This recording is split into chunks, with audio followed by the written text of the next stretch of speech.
శ్రీమతి నమః. భగవంతుడు మన మనోభావాలని తెలుసుకోకుండా ఉంటారా చెప్పండి?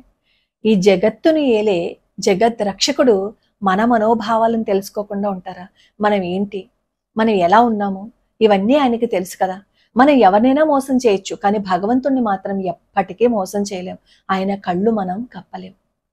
నువ్వు ఎలా పట్టుకున్నావు అనేది ఆయనకి తెలుస్తుంది. ఆయన పాదాలు నువ్వు ఏ ఉద్దేశంతో పట్టుకున్నావు అనేది ఆయనకి తెలియకుండా ఉంటుందా?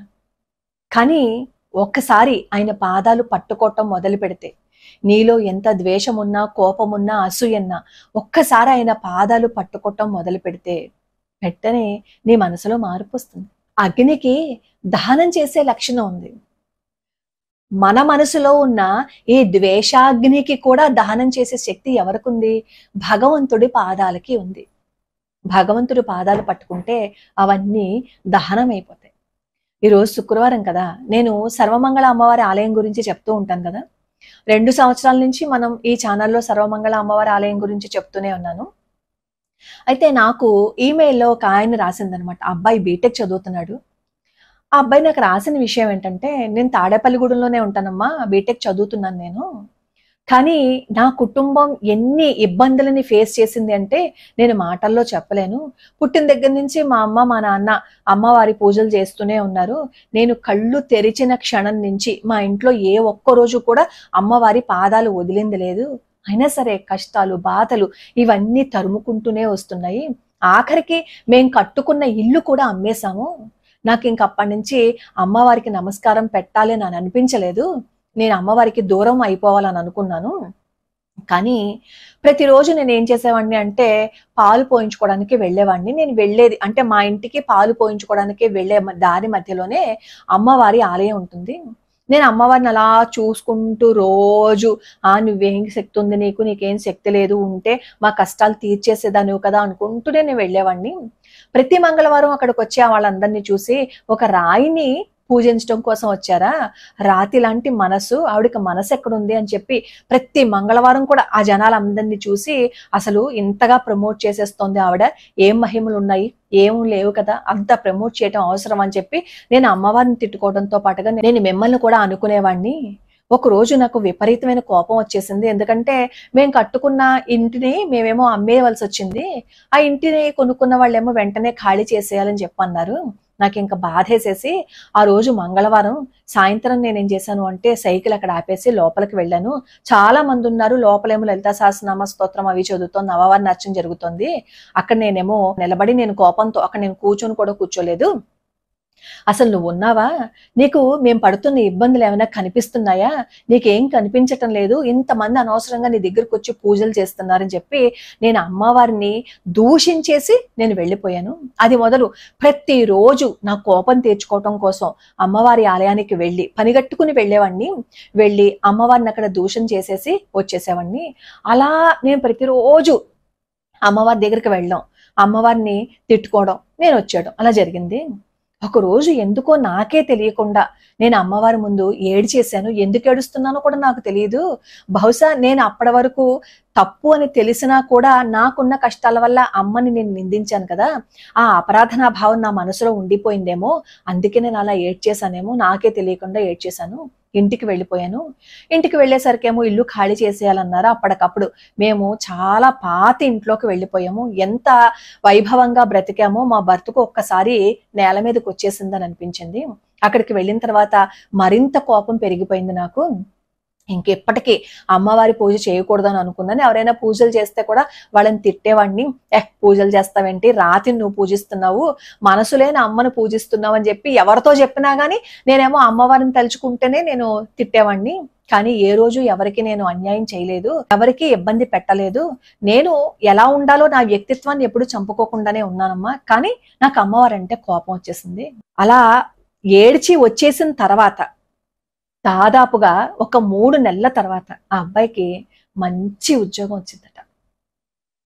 ఆ ఉద్యోగం వచ్చింది అని తెలుసుకున్న క్షణాన్న ఇంట్లో వాళ్ళకి కూడా చెప్పకుండా పరిగెత్తుకుంటూ వచ్చి అమ్మవారి ముందు కూర్చుని ఏడ్చేసట. ఎంతసేపు ఏడ్చానో నాకే తెలియదమ్మా.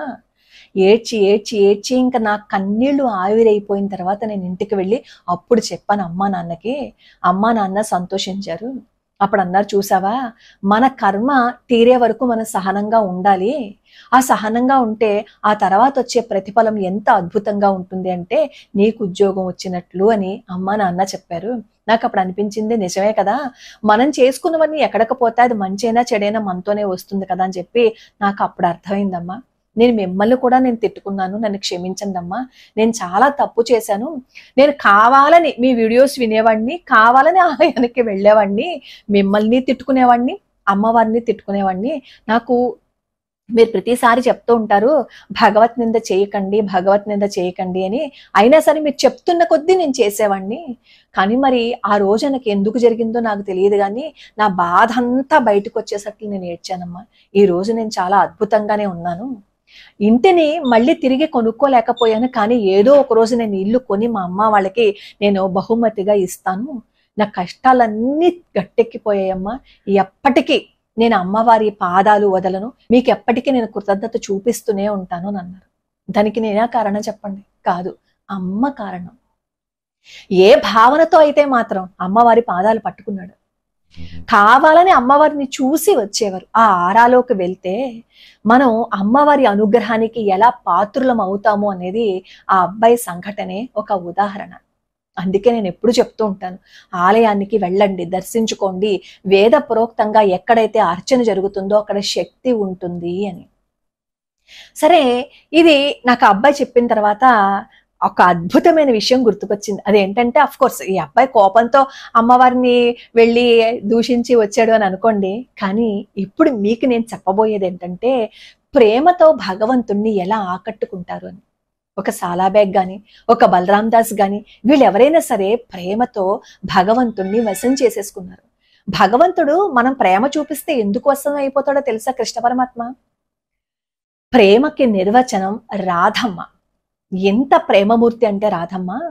ఒకసారి కృష్ణ పరమాత్మ మాయా గోవు రూపంలో వచ్చిన రాక్షసుణ్ణి సంహరిస్తే రాధమ్మ కృష్ణ పరమాత్మను అడుగుతుంది, నువ్వు ఎందుకు ఆ గోవుని సంహరించావు అని. అప్పుడు కృష్ణ పరమాత్మ అంటారు, అది రాక్షసుడు కదా అని. రాక్షసుడైతే మాత్రం గోవు రూపంలో వచ్చింది కదా, ఎలా సంహరిస్తావు కృష్ణ అని చెప్పి అడిగింది. అంత ప్రేమ రాధమ్మకి. హలాదిని శక్తి రాధమ్మ అంటే. రాధమ్మని ఆరాధించడం మొదలు పెడితే మనం కూడా ఆ ప్రేమతత్వాన్ని తెచ్చేసుకుంటాం. మరి అంత ప్రేమ మనలో ఉన్నప్పుడు కృష్ణ పరమాత్మ మనకి వశం అవరా? మనలో రాధ ఉంది అని ఆయన అనుకోరా? ఆయన భావన చేయరా చెప్పండి? నీలో ప్రేమ ఉంటే నీలో కృష్ణుడు ఉన్నాడు అంతే, ఇంకా వేరే అనుమానమే పెట్టుకోకర్లా. కృష్ణుడికి రాధమ్మ అంటే అంత ప్రేమ. రోహిణి నగర్లో అచ్యుతానంద భావాని ఇద్దరు దంపతులకి ఒక కొడుకు పుడతాడు. అతని పేరు రసికానంద అన్నమాట. ఈ రసికానంద తల్లిదండ్రులు కూడా కృష్ణ ప్రేమికులు, కృష్ణుణ్ణి సదా ధ్యానం చేస్తూనే ఉంటారు. ఈ రసికానందకి సరిగ్గా 15 సంవత్సరాల వయసు వచ్చిన తర్వాత శ్యామానంద అనే ఆయన కృష్ణ మంత్రాన్ని ఉపదేశం చేస్తారనమాట. నేను ఈ శ్యామానందుల వారి గురించి కూడా వీడియో చేసి పెట్టా, మన ఛానల్లో ఉన్నాయి చూడండి. చంద్రభాగా తరంగాల్లో పాండురంగుడి భక్తుల గురించి ఎలా అయితే చెప్పానో, జగన్నాథ స్వామి వారి భక్తుల గురించి, అక్కడ జరిగే ఆచారాల గురించి కూడా మన ఛానల్లో నేను ఎన్నో వీడియోస్ లో చెప్పాను. అయితే ఈ కృష్ణనామాన్ని ఎప్పుడైతే ఉపదేశంగా తీసుకున్నారో నిరంతరము కృష్ణనామాన్ని అలా స్మరణ చేసుకుంటూ ఉండేవారు. అసలు పుట్టుకతోటే రసికానంద కృష్ణ భక్తుడు. ఎప్పుడైతే ఈ మంత్రాన్ని ఉపదేశంగా తీసుకున్నారో అలా కృష్ణనామాన్ని జపం చేసుకుంటూ ఆయన శరీరంలో ఊపిరి కంటే కూడా కృష్ణనామమే వస్తోందా అన్నట్లుగా ఉండేవారు.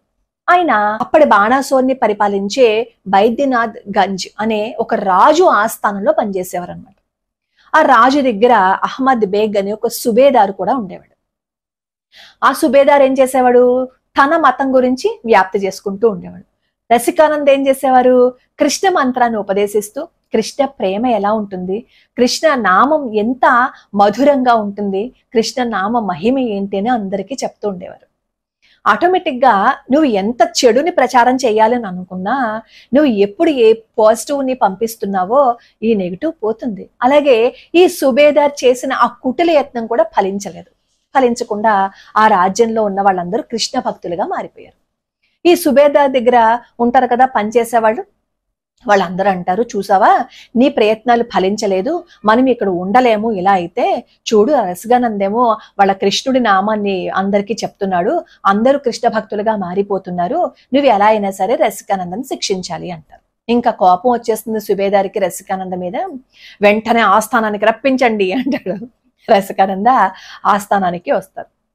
వస్తే ఇంకా ఎంత కోపంతో రగిలిపోతూ ఉంటాడంటే, తన చూపులకే గనక శక్తి ఉంటే రసికానందని భస్మం చేసేయాలన్నంత కోపంతో చూస్తూ ఉంటాడనమాట.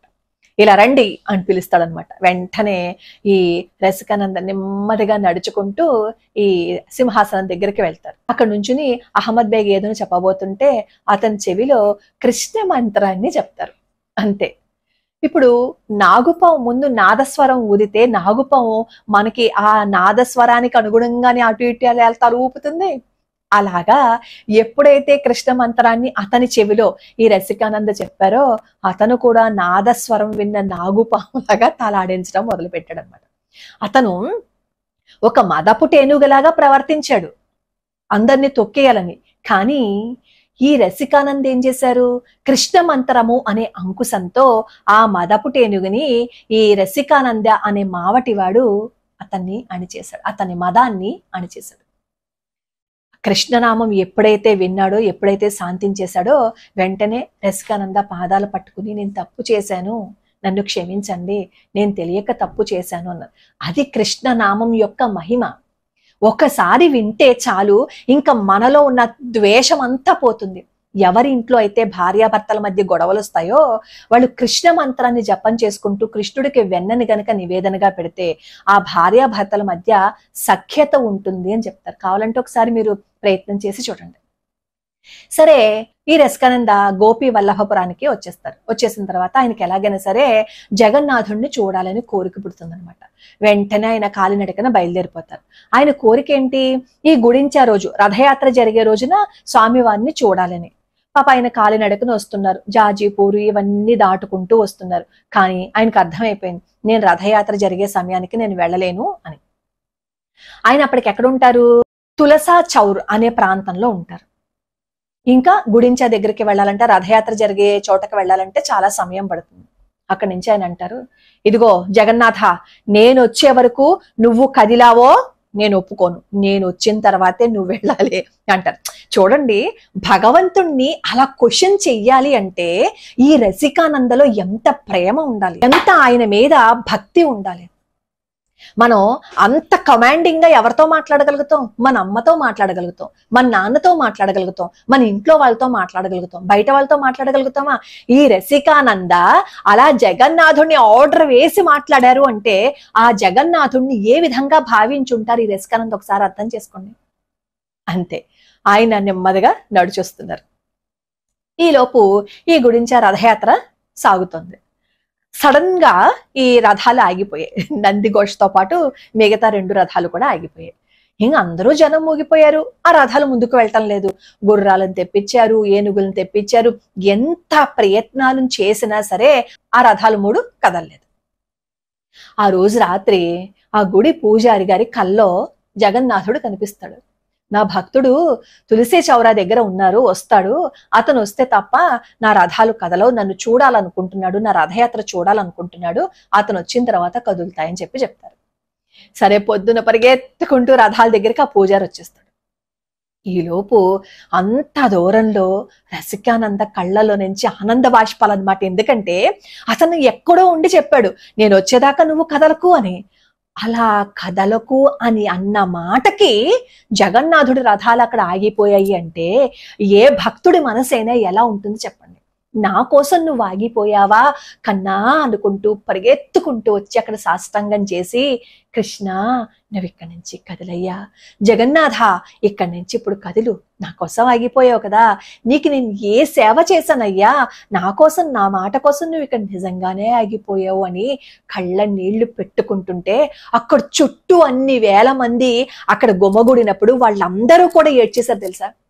అంటే ప్రేమకి జగన్నాథుడు ఎలా లొంగిపోతాడు అనడానికి కొన్ని వేల మంది ముందు జరిగిన ఆ సంఘటనే ఉదాహరణ. ఇలా పండరీపురంలో పాండురంగుడు భక్తులు కూడా ఇలాగే చేశారు. వాళ్ళ కోసం కూడా పండరీపురం రంగనాథుడు వచ్చేసాడు. జగన్నాథుడు కూడా తన భక్తుల కోసం వచ్చేసాడు. జగన్నాథ స్వామి వారి ఆలయంలో జరిగే ఏ పండగైనా సరే, ఏ విశేషమైనా సరే ఒక్కొక్క భక్తుడితో ముడిపడి ఉంటుంది తెలుసా. అప్పుడు సాష్టాంగం చేసుకుంటే అప్పుడు రథం కదులుతుంది. తర్వాత భక్తులందరూ ఈ రసికానందనేమో స్వామివారిని దర్శించుకోవటం కోసం లోపలికి తీసుకువెళ్తారు. అక్కడే ఉండిపోవాలని అనుకుంటారు రసికానంద. కానీ జగన్నాథ స్వామి వారు చెప్తారు, లేదు నువ్వు రెమునకి వెళ్ళిపో, అక్కడుండి నువ్వు నన్ను దర్శనం చేసుకున్న సేవ చేసుకో అని చెప్పంటే రెమునకి వెళ్ళిపోతారు. అక్కడ క్షీరచోర గోపీనాథుడి ఆలయం ఉంది. ఆ ఆలయంలోనే స్వామివారికి సేవ చేసుకుంటూ స్వామివారిలో ఐక్యమైపోతారనమాట. ఇప్పటికీ మీరు రెమున వెళ్తే బాలాసూరికి దగ్గరలో ఉంది, ఈ రసికానందుడి సమాధి ఉంటుంది. అప్పుడు మీరు వెంటనే అంటారు, అదేంటండి సమాధులను ఎలా దర్శించుకుంటారండి, అందులోనూ కృష్ణుడు ఆలయంలో సమాధి ఉంటే ఎలా అండి అంటారు. వాటిల్ని సమాధులు అన్నారు, బృందావనాలు అంటారు, అధిష్టానాలు అంటారు. ఎందుకంటే వాళ్ళ శరీరంలో ప్రవహించింది ఈర్ష్య, ద్వేషము, అసూయ కాదు. వాళ్ళ శరీరంలో ప్రవహించింది ఏంటో తెలుసా, కృష్ణ నామం ప్రవహించింది. వాళ్ళ శరీరంకి వస్తే కృష్ణుడి నామమే బయటకు వస్తుంది. ఒక చౌకామేళ ఆస్తికలు వింటే రంగడి నామం ఎలా అయితే వినిపించిందో, జానాబాయి పిడకలు వేస్తే ఆ పిడకల నుంచి రంగడి నామం వచ్చింది తెలుసా. జానాబాయి దగ్గరికి ఇంకొక ఆవిడ వచ్చి పోట్లాడుతుంది, నేను వేసిన పిడకలు నువ్వు తీసేసుకుంటావా అని చెప్పి గొడవ పెడితే, అదే సమయానికి నామదేవుల వారు, జ్ఞానదేవుల వారు వీళ్ళందరూ వస్తారు. ఈ జానాబాయి అంటుంది, అవి నేను వేసిన పిడకలే, నువ్వు వేసిన పిడకలు అంటావేంటి అని చెప్పి గొడవ పడితే, నామదేవుల వారు అంటారు, నువ్వు వేసిన పిడకలే అని చెప్పి అంత గట్టిగా చెప్తున్నావు, నువ్వు ఆ పిడకలు వేసావని చెప్పడానికి ఆధారం ఏంటి అని అడుగుతారు. అప్పుడు జానాబాయి ఏం చెప్తుంది తెలుసా, మీరు ఒక్కసారి గోడ నుంచి పిడక తీసి చూడండి, అందులో నుంచి రంగా అని నామం వస్తుంది అని.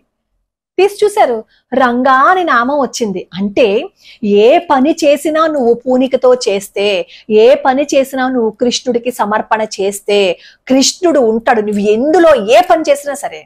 అందుకే మన పెద్దవాళ్ళు అంటారు, నువ్వు ఏం మాట్లాడుతున్నా, నువ్వు ఏం చేస్తున్నా సక్రమంగా చెయ్యి, నువ్వు అనవసరమైన పనులు చేశావంటే నీ నుంచి భగవంతుడు వెళ్ళిపోతాడు అని. ఈ భక్తుల చరిత్రలన్నీ చూసినప్పుడు మనకు ఒకటి అర్థం అవ్వాలి, అదేంటంటే వాళ్ళు ప్రేమని పెంచుకున్నారు, ధర్మ మార్గంలో ఉన్నారు, వాళ్ళు ఏ పని చేసినా కృష్ణ పరమాత్మకి అంకితం చేసేశారు. కాబట్టే కృష్ణుడు వాళ్ళ కోసం అక్కడికి వచ్చి ఉన్నారనమాట. మన కోసం కూడా కృష్ణుడు రాడంటారా చెప్పండి.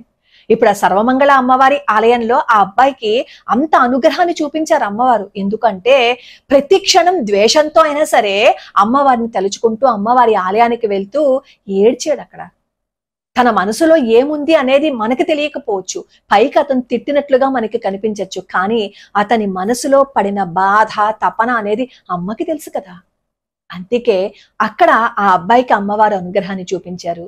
ఇక్కడ ఈ రసికానందకి జగన్నాథ స్వామి వారు అనుగ్రహాన్ని చూపించారు. ప్రేమగా ఉంటే మన దగ్గరికి రాధమ్మ వస్తుంది. ఎప్పుడైతే మనలో రాధమ్మ ఉంటుందో, అంటే ప్రేమ ఉంటుందో, కృష్ణుడు మనతో పాటే మన మనసులోనే ఉండిపోతాడు. లోకా సమస్తా సుఖినో భవంతు, సర్వే జనా సుఖినో భవంతు.